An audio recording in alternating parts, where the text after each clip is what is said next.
एकनाथ शिंदे यांच्या शिवसेनेला सोबत घेऊनच महाराष्ट्रात महापालिका निवडणुकांना सामोरे जा, असं स्पष्ट आदेश केंद्रीय गृहमंत्री अमित शहा यांनी भाजप नेत्यांना दिलेत।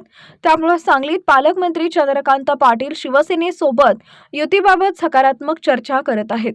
सांगलीत तिढा नाही, मात्र मिरजेत घोडा अडलाय।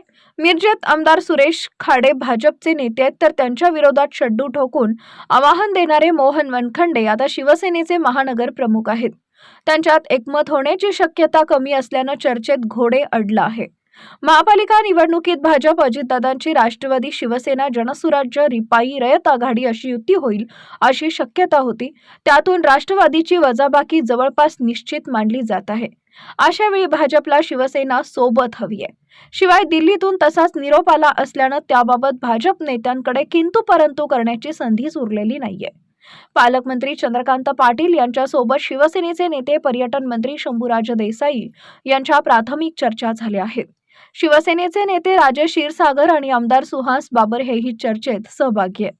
शिवसेनेत मिरजेत 9 आणि सांगलीत 9 अशा एकूण 18 जागांची युतीत मागणी केली आहे।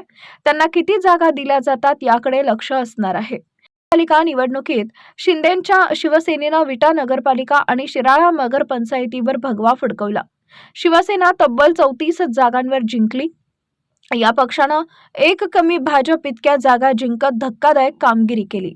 परिणामी पक्षातील कार्यकर्त्यांचा आत्मविश्वास दुणावलाय।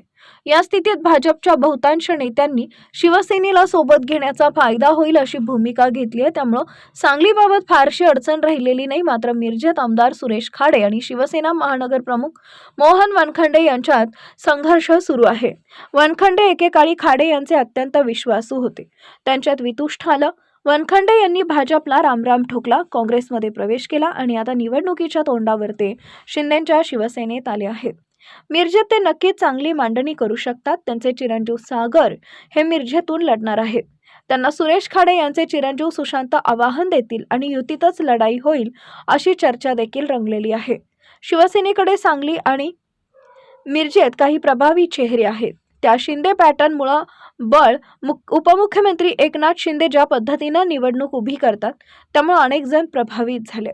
त्यांच्याकडून उमेदवारांना मोठी ताकद आणि रसद दिली जाते, त्यामुळे भले भले गारद होतात हे नगरपालिका निवडणुकीत दिसलंय।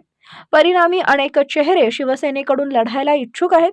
गेल्या महापालिका निवडणुकीत एकनाथ शिंदे यांची सांगलीत काँग्रेस कमिटीवर सभा झाली होती, त्यावेळी त्यांच्या नेतृत्वात सेना लढणार आहे, त्यामुळे ते पुन्हा प्रचाराला येतील असा विश्वास त्यांच्या पक्षाला वाटतोय।